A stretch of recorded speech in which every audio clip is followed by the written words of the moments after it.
अर्चना यादव, लालू यादव को क्यों बोलना पड़ा कि संविधान बदलने की कोशिश करेगा, देश की गरीब जनता उनकी आंख निकाल लेगी, लेकिन संविधान तो बदलने की बात भारतीय जनता पार्टी ने करी नहीं। प्रधानमंत्री ने तो उल्टा बोला कि संविधान है और हमेशा रहेगा, चाहे बाबा साहब भी उतर के अब नीचे आ जाए, संविधान नहीं बदला जा सकता। क्या आपको लगता नहीं है कि आप डर दिखाकर अपना गेम बनाना चाहते हैं, पॉलिटिकल गेम बनाना चाहते हैं? यह आरोप है।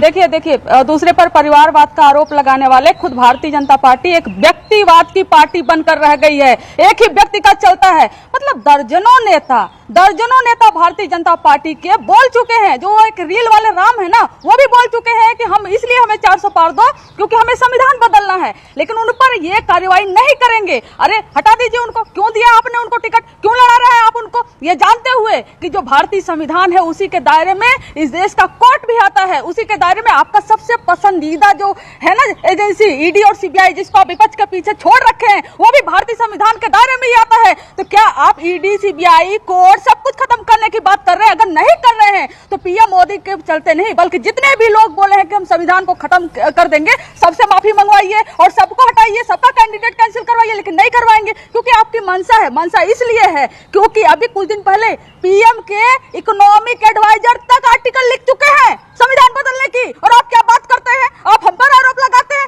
आप ही के दर्जनों नेता, पीएम के एडवाइजर, सब कुछ हर कोई बोल चुका है संविधान खत्म करेंगे। उसी संविधान से जिससे पिछड़ों को, दलितों को, महिलाओं को, अल्पसंख्यकों को सबको राइट मिलता है, तो क्या आप सबका राइट खत्म कर देना चाहते हैं? और जिस दिन आप संविधान खत्म करने की कोशिश करेंगे, जनता सड़क पर उतर आएगी। वही बात लालू जी ने कहा था, ये बात आप कान खोलकर सुन लीजिए। अगर ऐसा नहीं है तो उनको बंद करिए और बोलिए सबको माफी मांगे, आपका कोई अधिकार नहीं। अरे इनको तो यह भी नहीं मालूम होगा कि संविधान में बनाने में कितने दिन लगे थे और संविधान सभा की कितनी बैठकें हुई थी, और इनका एक लेकिन देखिए मैं कंचना यादव, आप राष्ट्रीय जनता दल की नुमाइंदगी है, आप करती हैं। 2014 में क्या कहा गया कि नरेंद्र मोदी आएगा तो संविधान बदल देगा, मुसलमानों का रहना दूभर हो जाएगा, ये कहा गया, कुछ हुआ? कुछ नहीं हुआ। 2019 में कहा गया, 2019 के अंदर कंचना यादव जी 2019 में कहा गया ये देश का आखिरी चुनाव है। हर पॉलिटिकल पार्टी ने यह बात बोली जो नरेंद्र मोदी और भारतीय जनता पार्टी के विरोध में थी, यह देश का आखिरी चुनाव है। चुनाव हो रहा है, आप भी चुनाव लड़ रही हैं, आपको जीतने की उम्मीद है ना? इस देश में जीतने की उम्मीद है ना? मैं आपको बता रही हूँ, इस जितने भी भड़काऊ भाषण दिए गए हैं, जितने भी भड़काऊ भाषण इस देश में अल्पसंख्यकों के खिलाफ दिए गए हैं, उसका डेटा आया हुआ है। मोर देन 80% उन राज्यों से आए हैं जहां पर भारतीय जनता पार्टी की सरकार है। चड्ढा समझाओ, इसे समझाओ। ये शांति की बात करते हैं। अरे मणिपुर में आग लग गया, 2 समुदाय लड़ रही थी आपस में, लेकिन कब गए? देश के गृह मंत्री कब गए? जब चुनाव आ गया। और कहते क्या है, नहीं उससे पहले गए गृह मंत्री, 4 दिन वहां पे वो रुके। सरकार का पूरा उपाय, ठीक है, मैं जवाब लेता हूं, गृह मंत्री उससे पहले गए थे, उन्होंने फ्लोर ऑफ द हाउस पे भी इस बात को बोला था। सुधांशु त्रिवेदी पे हल्ला हो गया, क्योंकि सुधांशु का रिप्लाई जरूरी है। सुधांशु जब 1990 में भाजपा का उत्थान शुरू हुआ तब भी हल्ला मचाया गया था। भाजपा के खिलाफ सदैव खौफ की सियासत की जाती है। याद करिए उस जमाने में हमारी मान्यता समाप्त करने के लिए अर्जुन सिंह ने जाके रिट लगाई थी, भाजपा आएगी इन सबको खा जाएगी। हम सत्ता में आए और सबसे बेहतर शासन चलाया। फिर खौफ पैदा किया गया कि भाजपा आएगी सारी कंपनियों को भगा देगी, ये स्वदेशी वाले। फैक्ट ये हुआ, हमारी केंद्र में सरकार आई जब वाजपेयी जी की, तो हमने सेकंड स्टेज इकोनॉमिक रिफॉर्म्स किया। फिर मोदी जी के लिए कहा गया आएगी तो मुसलमानों को खा जाएगी। क्या हुआ? फैक्ट ऑफ द मैटर है कि सबसे बेहतर काम होना शुरू हुआ। ये तो संविधान की अवहेलना कर चुके हैं। इस देश में संविधान बदला गया था कि नहीं? बोलिए।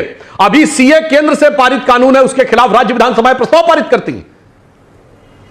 यह संविधान के अनुरूप है, संविधान की धज्जियां उड़ाना है। केंद्र की एनआईए एजेंसी जाएगी और उस पर हमला होगा एक राज्य में, बंगाल में। यह संविधान की धज्जी उड़ाना है कि नहीं? प्रधानमंत्री कहेगा तो बंगाल के मुख्यमंत्री कहेंगे मैंने फोन पर बात ही नहीं की। यह संविधान की धज्जी उड़ाना है? यह बताइए। आम आदमी पार्टी के नेता जेल से सरकार चलाएंगे और कहेंगे संविधान इनके आने पे बचा रहेगा। और मैं कहना चाहता हूं इस देश में एक बार संविधान समाप्त किया गया था, वो जो कर चुके हैं वो बताएं ना।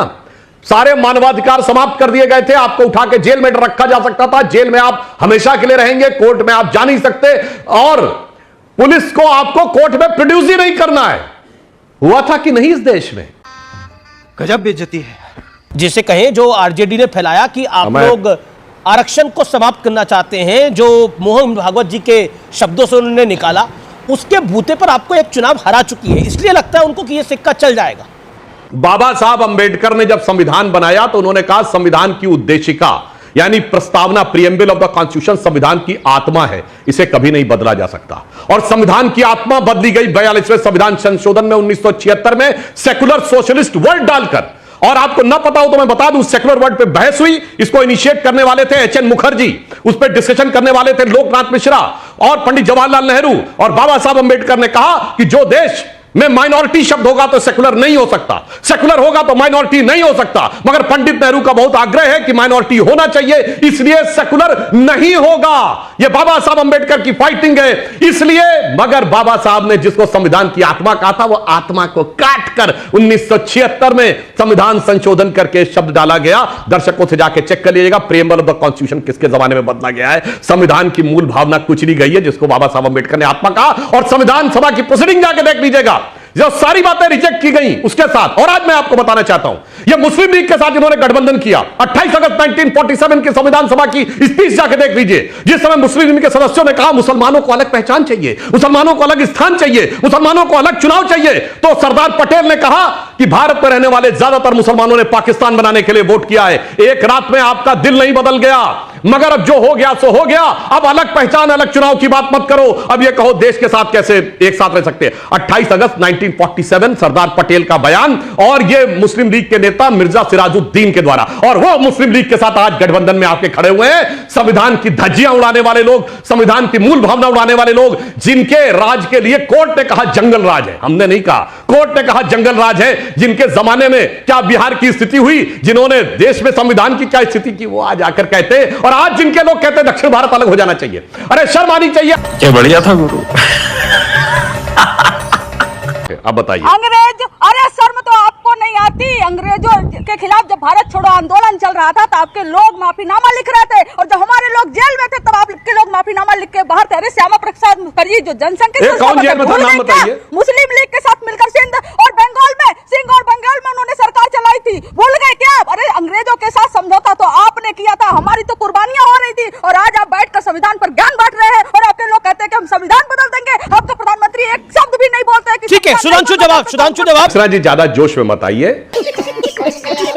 मैं आपको कह रहा हूं कि 1942 में से लेकर 1931 से 47 तक कोई आंदोलन ही नहीं हुआ। और आप संविधान की बात करते हैं। जवाहरलाल नेहरू 2 सितंबर 1946 को जब प्रधानमंत्री बने अंतरिम सरकार के, देवल ने शपथ दिलाई। किसकी शपथ ली थी? क्वीन की निष्ठा की शपथ ली थी, यूनियन जैक के झंडे के नीचे शपथ ली थी। ब्रिटिश सरकार के प्रति निष्ठा की शपथ लेने वाले लोग आज आके कहते हैं कि अरे भाई सुनिए, कंचना जी अनफेयर है, फैक्ट है। अरे भाई ये तो फैक्ट है, आप चिल्लाइए मत। अरे आप कहां थे? आपकी पार्टी 1990 में बनी है भाई। लालू यादव पार्टी बनी 1990 में, अब पता नहीं कहां 1942